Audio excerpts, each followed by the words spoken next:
ഇവിടെ അമേരിക്കൻ സാമ്രാജ്യത്വത്തിനെതിരെ, ഇസ്രായേലിനെതിരെ മുദ്രാവാക്യം മുഴക്കുന്ന യുവജനങ്ങൾ, മഹിളകൾ, തൊഴിലാളികൾ എല്ലാവരും അമേരിക്കയിലും ലോകമെമ്പാടും ഇന്ന് നടക്കുന്ന ഉയർന്നു വരുന്ന സമാധാന പ്രസ്ഥാനത്തിന്റെ ഭാഗമാണ്. ഇവിടെ ഈ ഘട്ടത്തിൽ യുദ്ധത്തിനെതിരെ ഉയർന്നു വരുന്ന വികാരത്തെ, സമാധാനത്തിനു വേണ്ടിയുള്ള മുദ്രാവാക്യത്തെ ദുർബലപ്പെടുത്തും വിധമുള്ള തീർത്തും അരാഷ്ട്രീയമായ പ്രചരണങ്ങളുണ്ട്. അതിന് നവമാധ്യമങ്ങളെ ഉപയോഗിക്കുന്നവരുണ്ട്.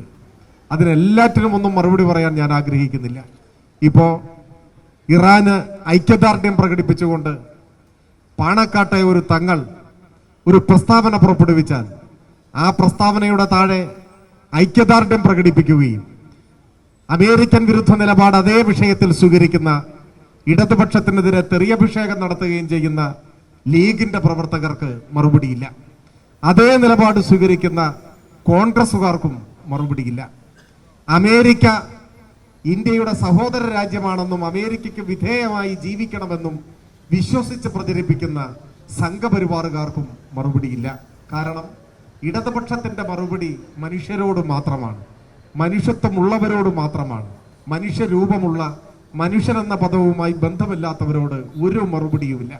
പക്ഷേ നിഷ്കളങ്കരായ ചിലരെങ്കിലും ഇത്തരത്തിലുള്ള പ്രചരണങ്ങളുടെ സ്വാധീനത്തിൽ പെട്ടുപോകുന്നുണ്ട്. അവരിപ്പോ ചോദിക്കുന്നുണ്ട്, ഇറാനിൽ ഖമേനിയുടെ നേതൃത്വം കമ്മ്യൂണിസ്റ്റുകാർക്കെതിരെ നിലപാടെടുത്തവരല്ലേ, കമ്മ്യൂണിസ്റ്റുകാരെ കൊന്നൊടുക്കിയവരല്ലേ, അവരെ ജയിലടച്ചവരല്ലേ?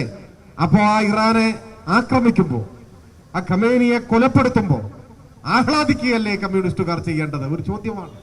ആ ചോദ്യം ചോദിക്കുന്നവരിൽ ലീഗുകാരുണ്ട്, കോൺഗ്രസ് ഉണ്ട്, BJP ഉണ്ട്.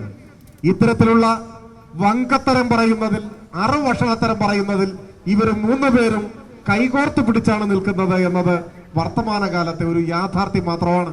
ഇതിനു മുമ്പ് നമ്മൾ കേട്ടിട്ടുള്ളത് ഇറാഖിന് ഐക്യദാർഢ്യവുമായി തെരുവുകളിൽ ഇറങ്ങിയ ഘട്ടത്തിലാണ്.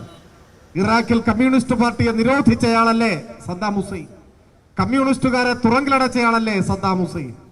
കമ്മ്യൂണിസ്റ്റുകാരെ പീഡിപ്പിച്ച ആ സദ്ദാം ഹുസൈനെ എന്തിനാണ് നിങ്ങൾ ഐക്യദാർഢ്യം പ്രകടിപ്പിക്കുന്നത് എന്ന ചോദ്യമാണ്. ഇത്തരം ചോദ്യം ഉന്നയിക്കുന്ന മുൻപറഞ്ഞ വിഭാഗങ്ങൾക്ക് ഒരു മറുപടിയുമില്ല, മുൻപറഞ്ഞ കാരണങ്ങളാൽ. എന്നാൽ ഇത്തരത്തിലുള്ള പ്രചാരവേലയാൽ സ്വാധീനിക്കപ്പെടുന്ന, രാഷ്ട്രീയമായ മുൻവിധികളില്ലാത്ത മനുഷ്യരോട് ഞങ്ങൾക്ക് സംവദിക്കാനുണ്ട്. എന്താണ് പ്രശ്നം? ഇത് ഏതെങ്കിലും ഒരു രാജ്യത്തെ ഭരണാധികാരി അവിടുത്തെ കമ്മ്യൂണിസ്റ്റ് പാർട്ടിക്കെതിരെ എടുത്ത തെറ്റായ ഒരു നിലപാടുമായി ബന്ധപ്പെട്ട പ്രശ്നമേ അല്ല. പിന്നെയോ ഇത് ലോകസമാധാനത്തിന്റെ പ്രശ്നമാണ്, ഇത് സാമ്രാജ്യത്വ അധിനിവേശത്തിന്റെ പ്രശ്നമാണ്. കുറച്ചുകൂടി ലളിതമായി വ്യക്തമായി പറഞ്ഞാൽ, ഇന്നത്തെ സംഘപരിവാർ ഭരണകൂടത്തെ, ഇന്ത്യൻ ഭരണകൂടത്തെ നഖശിഖാന്തം എതിർക്കുന്നവരാണ് ഇന്ത്യയിലെ കമ്മ്യൂണിസ്റ്റുകാർ. എല്ലാ നിലയിലും എതിർക്കുന്നവരാണ്. മോദി ഭരണകൂടത്തിന്റെ സാമ്പത്തിക നയങ്ങളെ, അവരുടെ ജനവിരുദ്ധമായ സാമ്പത്തിക നയങ്ങളെ, കോർപ്പറേറ്റ് വൽക്കരണത്തെ എതിർക്കുന്നു. ഇന്ത്യയുടെ മതനിരപേക്ഷ അടിത്തറ ദുർബലപ്പെടുത്തുന്ന സംഘപരിവാരത്തിന്റെ വിദ്വേഷ പ്രചരണത്തെ എതിർക്കുന്നു. അവരുടെ വർഗീയ അജണ്ടകളെ എല്ലാം എതിർക്കുന്നു. നമ്മുടെ രാജ്യത്ത് ഇഷ്ടമില്ലാത്തവരെ പശുവിന്റെ പേരിൽ കൊന്നുതള്ളാൻ കഴിയുന്ന ഒരു അന്തരീക്ഷമാണ് ഇപ്പോൾ ഉള്ളത്. ഇതിനെ എല്ലാം എതിരായി പൊരുതുന്നവരാണ് ഇന്ത്യയിലെ കമ്മ്യൂണിസ്റ്റുകാർ.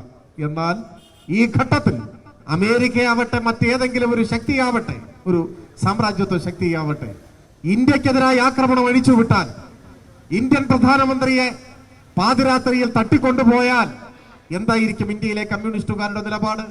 ഒരു സംശയവും വേണ്ട. മോദി ഭരണകൂടത്തെ നഖശിഖാന്തം എതിർക്കുന്നതോടൊപ്പം ഇന്ത്യയുടെ പരമാധികാരത്തിന് മേലുള്ള ബാഹ്യമായ ആക്രമണത്തെ, കൈകടത്തലിനെ, സാമ്രാജ്യത്വ ആക്രമണത്തെ അതിശക്തമായി എതിർക്കും. അപ്പോ ഈ ചോദ്യത്തിന് പ്രസക്തിയുണ്ടോ? നിങ്ങൾ മോദിയെ എതിർത്തവരല്ലേ? കമ്മ്യൂണിസ്റ്റുകാർക്കെതിരെ കുരിശുയുദ്ധം പ്രഖ്യാപിച്ചയാളല്ലേ മോദി? അവരുടെ വർഗീയ രാഷ്ട്രീയത്തെ നിങ്ങൾ എതിർക്കുന്നില്ലേ എന്ന ചോദ്യത്തിന് അവിടെ പ്രസക്തിയില്ല. അവിടെ ഇന്ത്യയുടെ പരമാധികാരത്തിനാണ് വില.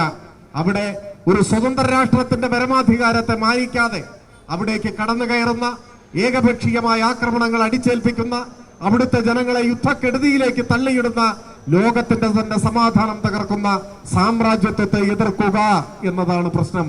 അത് മനസ്സിലാവണമെങ്കിൽ ലോകമെമ്പാടുമുള്ള രാഷ്ട്രീയ ചലനങ്ങളെ കുറിച്ചുള്ള ധാരണയുണ്ടാവണം.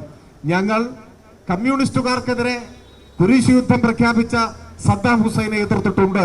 എന്നാൽ ഏകപക്ഷീയമായി അമേരിക്ക സദ്ദാമിന്റെ മേൽ നടത്തിയ ആക്രമണത്തെയും ഞങ്ങൾ എതിർക്കുന്നുണ്ട്. തെറ്റായ ഏതെങ്കിലും ഒരു നയത്തിനുള്ള പിന്തുണയല്ല അത്, മറിച്ച് രാഷ്ട്രമെന്ന നിലയിൽ രൂപപ്പെടുത്തത് മുതൽ ഇങ്ങോട്ട് അമേരിക്കൻ സാമ്രാജ്യത്വം, അമേരിക്കൻ ഭരണകൂടം ലോകത്തിന്റെ സമാധാനം തകർത്തുകൊണ്ട് നടത്തുന്ന എല്ലാ സൈനികമായ ഇടപെടലുകൾക്കും എതിരായിട്ടുള്ള പ്രതിഷേധമാണ്. ലോകത്തിന്റെ ഭീഷണി എന്ന് പറഞ്ഞാൽ ഇന്ന് അമേരിക്കൻ സാമ്രാജ്യത്വമാണ്. അമേരിക്കൻ സാമ്രാജ്യത്വത്തോട് കൈകോർത്തു നിൽക്കുന്ന ഇസ്രായേലാണ്. ഈ രണ്ട് രാജ്യങ്ങളാണ് ഇന്ന് ലോക സമാധാനത്തിന് ഭീഷണി.